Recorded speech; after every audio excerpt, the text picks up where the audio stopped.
Welcome to New Realities. My name is Alan Steinfeld, and this week on this program, I'm very excited about the information and research that tonight's guest has. His name is Alexis Oberlinski. He's an inventor, he's a physicist, metaphysician, a healer, and he has invented some amazing technology that regenerates the body. Is that a fair introduction?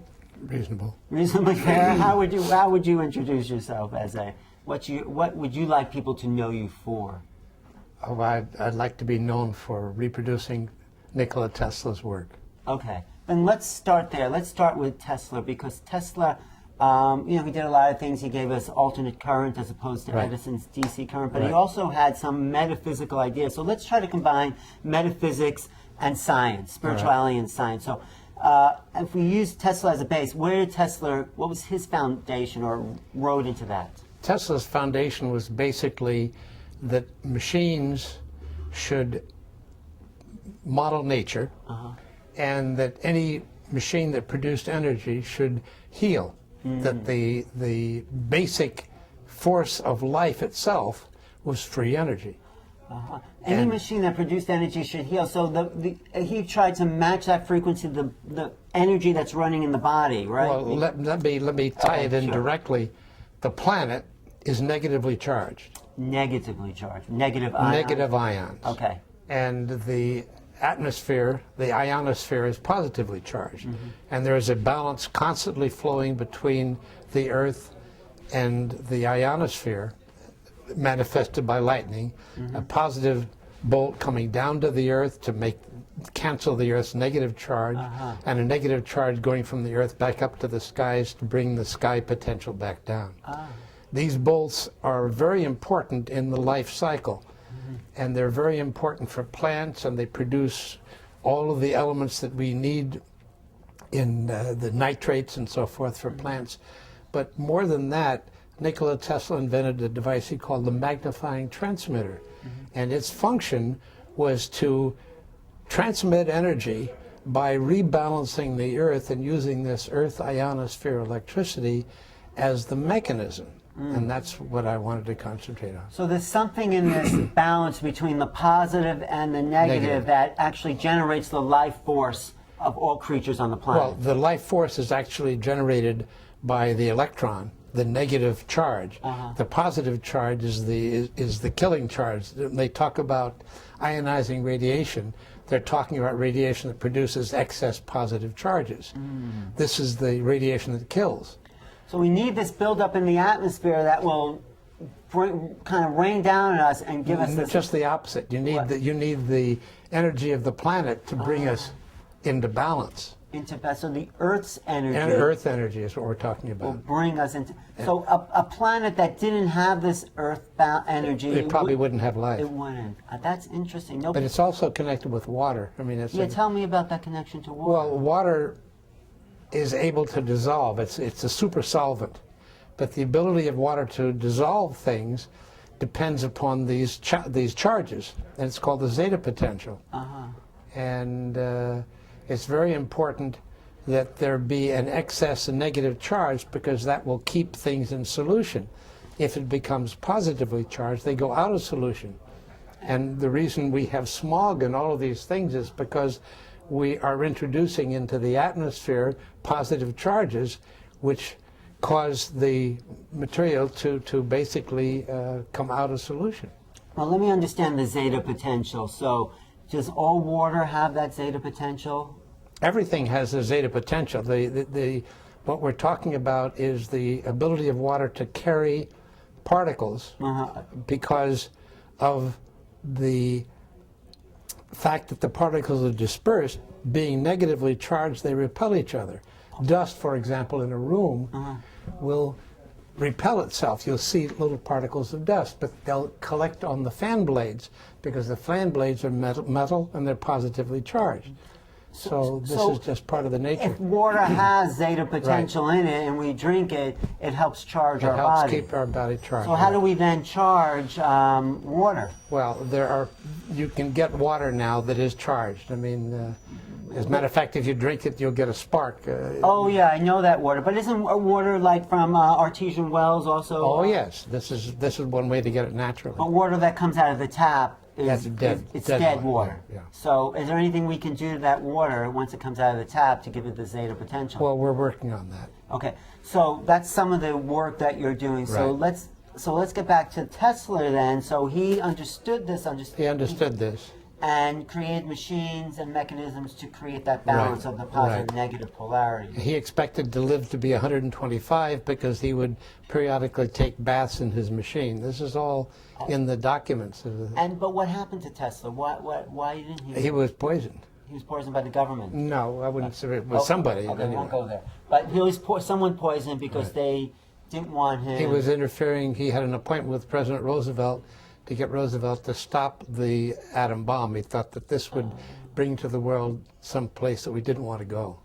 But didn't he also go crazy with his stories where he's in the New Yorker hotel and he's talking to pigeons? Isn't at the end of his life? I mean, he was a lonely man, and the pigeons were a good companion. Was that crazy? Maybe he some people wasn't talk to dogs. Some people talk to cats. Okay, you're right. I just thought maybe he lost it in a sense. I mean, Well, they tried to make it sound that way, Oh, but I I think it was just a question. He was brokenhearted. I mean, his great works had been stopped. what was the potential for Tesla? What could he have done if he was allowed? He could have to? given the world free energy, boundless energy from nature. And that also would have been healing. That would have been healing. That was the whole point of it. Now, are you on to that same? That's what I'm trying to do. Oh, That's is great. So That's the object of my life's work. the object of your life's work is to give us free energy that's healing for everybody. Right.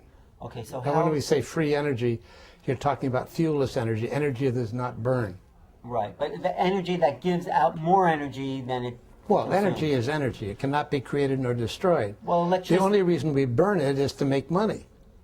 burn energy. Well, we burn fuel, We burn coal. We burn coal. Oil. oil, all of these things. But the point is, this is a very bad way to get the energy So in released. your life, how would you get energy then? Where's the electricity? Where would it come from? It would come from, but there have been many inventors, like T. Henry Murray, who was very well known. T. Henry Murray could put up an aerial on 2 telephone poles behind his house and collect 50 kilowatts. That's enough to run an entire And don't complex. we know about that? He offered it to the American people for gratis, and Senator Reed Smoot of Utah, who was the senator of Utah, answered his letter and said, well, thank you so much, but the United States government is not interested in competing with public utilities. Right, but now there's a grassroots movement, and people, you can put this information on the internet. Can't people build this device and put it There have been 7 inventors that have reproduced it. Yes. In most cases, something tragic has happened. The only one that ever, you might say, came out successfully was Hubbard, who got $1 million and forgot about it. But you know the information. I mean, I know the You information. can direct other people. I don't want to. You don't have to. I mean, It's okay, but it's this is the whole science, the whole Okay, physics. we won't go there. It's not that simple. okay. It's not that simple. But there have been 7 credible people that have done this to a large extent. So let's get back to your work then. So Okay. you're generating energy that is being able to be taken into the cells, and I did this machine. It's a negative ion wind generator.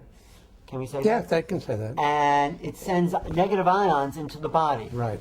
And what happens? What happens? Well, it then? balances. The problems with our health is because every time we have a fire, we produce positive ions, and they cancel the negative ions that are naturally in our atmosphere. And it is the lack of negative charges in our atmosphere that are causing many of the health problems. If you simply bathe the body in negative ions, the health returns. It is very well known the benefits of negative ions are very well known. Waterfalls put off. I mean, Absolutely. And so, but your machine. It's probably the most powerful source that's ever been created, Your except machine. for Tesla. My machine is a copy of Nikola Tesla's magnifying transmitter. Oh, I see. And so the idea behind that is you sit in front of this machine, and this You're wind, bathed in the negative ion wind, right? and you've seen some miraculous healings with that. All kinds of things.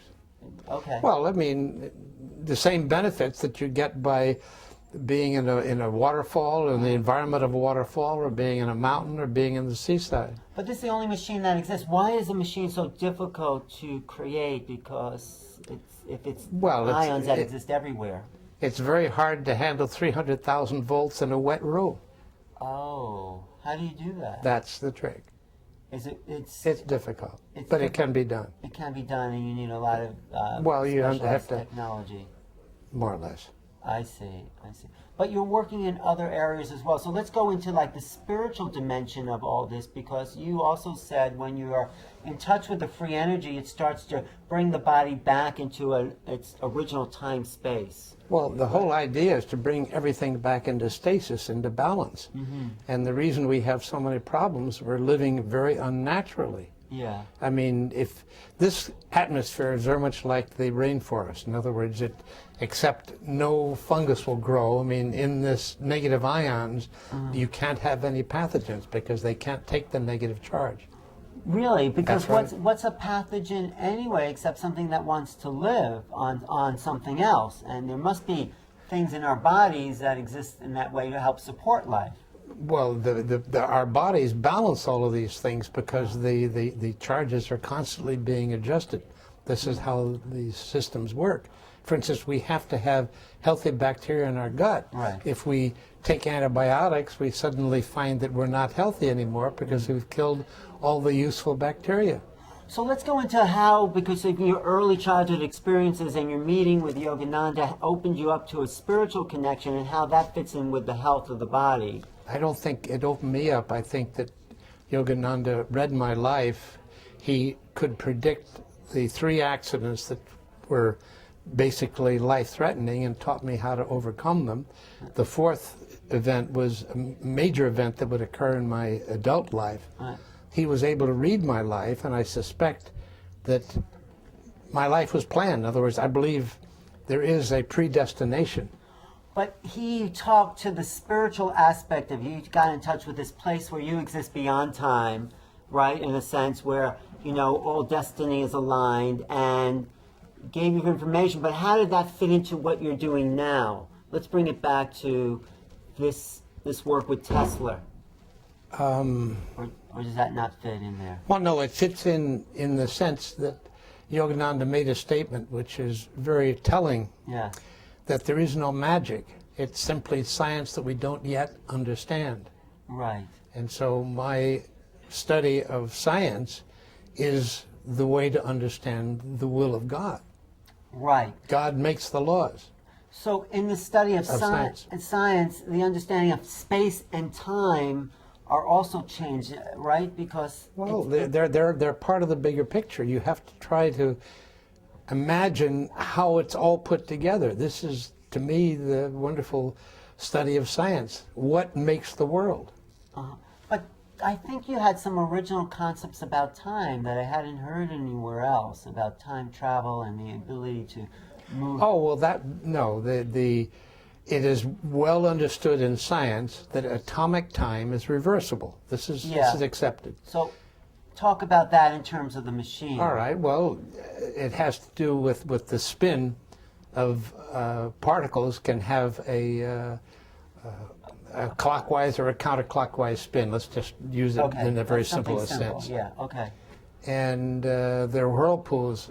All of these vortices have to do with the time mechanics. This is a particular aspect of time. It's the reversible aspect of time. There's another kind of time which doesn't reverse, and this has to do with the direction of entropy. But now we find in 1977, Prigogine won the Nobel Prize for proving that the second law of thermodynamics could be violated and he used life as the model. The life is able to overcome this limitation of thermodynamics. The second law says that energy starts to tend towards entropy, which means dissipate. Systems become chaotic, but Prigogine said that life... Prigogine said life builds towards complexity, so life is negative entropy. Exactly. It's negentropic. But in this machine, there's a sort of reversal of time that happens in the DNA and the cells. Well, that's where I'm going with this. But that is the reason the DNA and the cells are all involved in atomic time, and atomic time is reversible. So what's the mechanism of reversing the atomic time in the cell with the negative ions? Well, now we get into something that is, you can't explain that in 5 minutes. Okay. But it basically has to do with the spin and the magnetic field. Okay. The spin of the electron and the magnetic field, let's put it that way. Okay, so if we were to build like a whole new society, right, with these machines, and then what would be the most natural way to live in accordance with nature and the technology that you're, privy to? Be healthy and just don't get sick. But when if we get sick because why? Because we're not living in balance.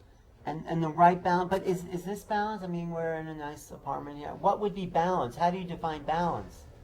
Well, that's a very good question. I suppose that's the essence of religion, isn't it? To try to find a balance? Well, yeah. I mean... Really? So how would you define it? Because you're working in the field of bringing balance.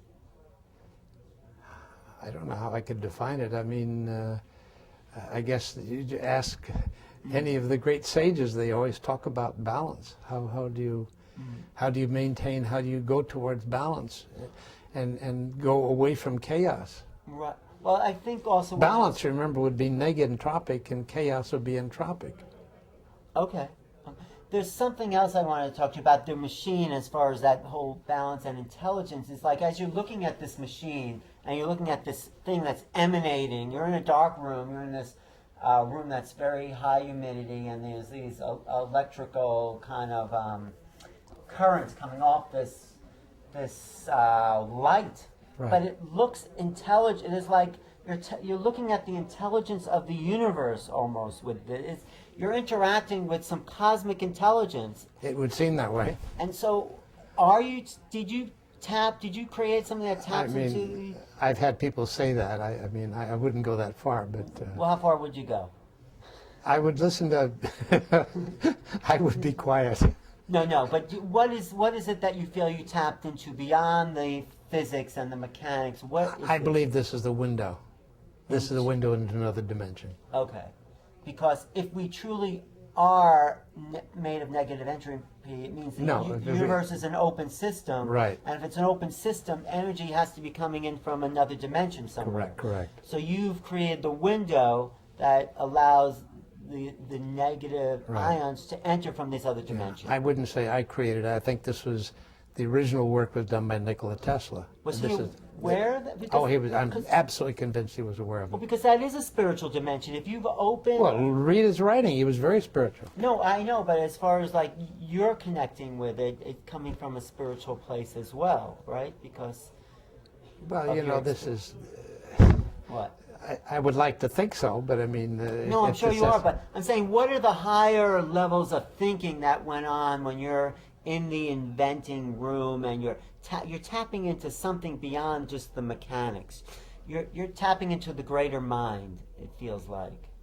Well, that generally happens when you're not expecting it. All of a sudden you just have this idea, and it's wonderful. What were one of those ideas as far as your inventions? Oh, I'd have to give some real thought to that. There have been many times when you'll suddenly see the light will go on, in your mind, and that's the answer, And when that happened, you were able to take a new direction in your work. No, you just take a new step. Okay. The direction is already there. I mean, I've been going in one direction ever since childhood. And what is that direction?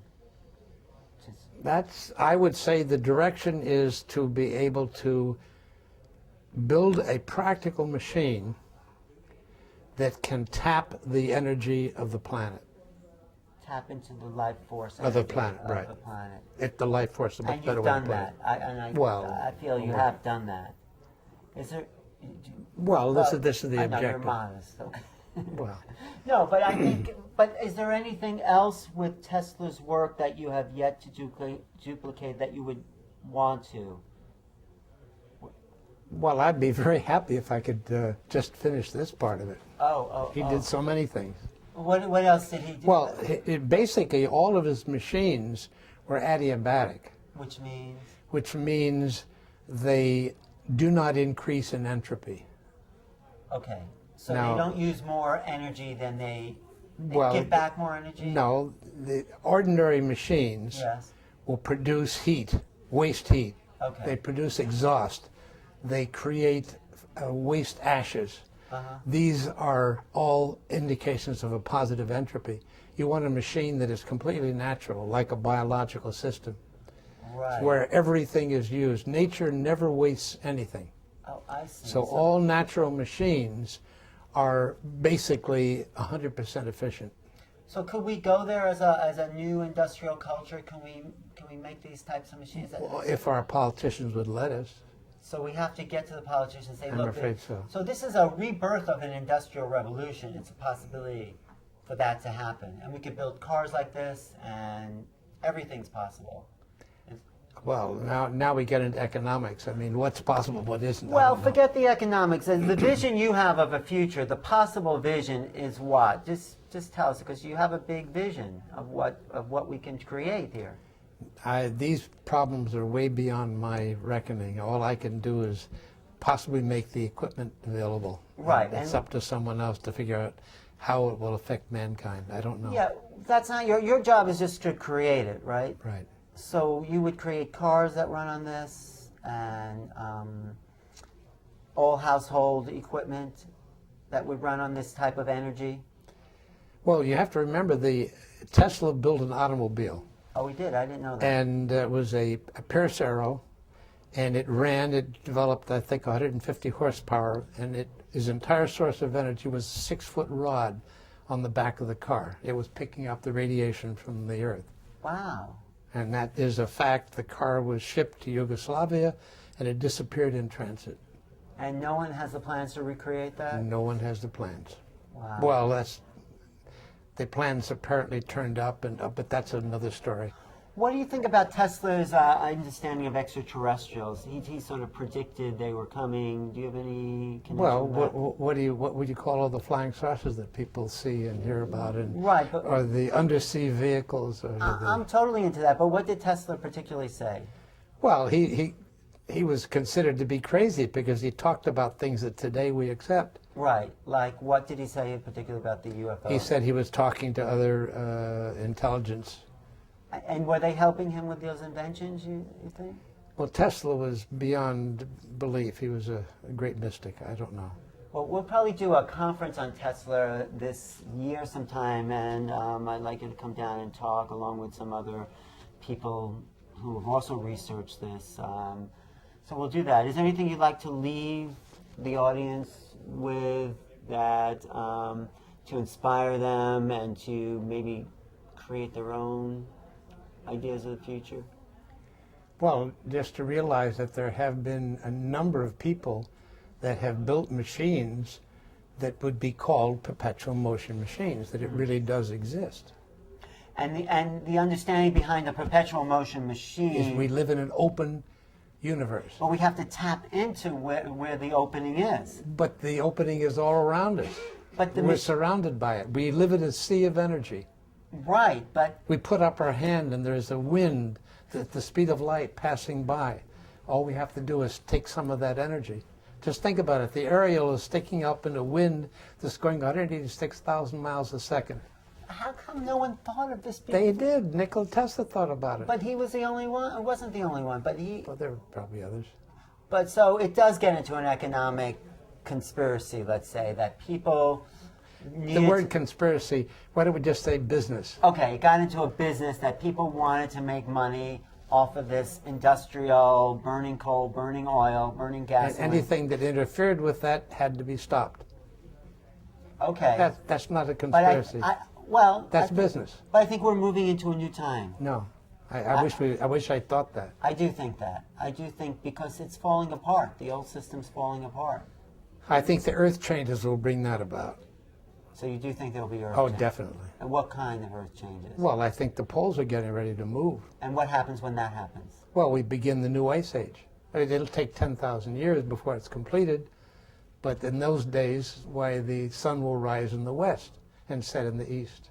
You mean the planet's going to Planets will reverse turn its, upside down, right? It is? Oh, yes. This has happened many times in the That the past. planet reversed its rotation? The rotation remains the same, it's just the poles interchange. Oh, you mean the planet will flip? Flip, exactly. Will flip? Flip. How do you? I thought just the magnetic Well, poles change. they make toys to demonstrate this to children. Will it be They're like? little tops that you spin, and when the top is sitting, is resting on its heavier side. Right. When you spin it, it turns upside down. Most people have seen these. But that's in relation to gravity. There's what's the gravity Wait a that's minute. affecting? Wait a minute. What does our universe exist in? Gravity is in everything. Yeah, but we're rotating. So you say, will this happen overnight? This flipping? No, it doesn't happen overnight. Or will it slow tilt of the Earth? No, it's very fast. The last time that they had a volcano that was erupting periodically, so they found that the Mexico City moved to basically the North Pole in less than a week. This whole thing can happen in less than a week. Right, yes. So when do you think it might happen? Like in how? What, I could don't it happen know. any day? Or no? No, next it time? probably won't happen until 2012. You think your theory of 2012 is that? It's not my theory. I mean, but your guess possibly that something big is going to happen in 2012. Okay, and one of the things that could happen is this total flip of the Not planet. the total flip, just one of the flips. There are many that happen. It goes in jerks. Maybe 30 degrees. The planet could move 30 That's degrees. major. Yeah, I mean, it's major. Wouldn't that push all the oceans? Oh into yes, the the oceans that come out of their beds and all and that. flood inland. Yeah, And so yeah, this is a big thing. Oh yes. But it's a natural phenomenon. It's a natural phenomenon. It's happened many times in the past. When was the last time it happened?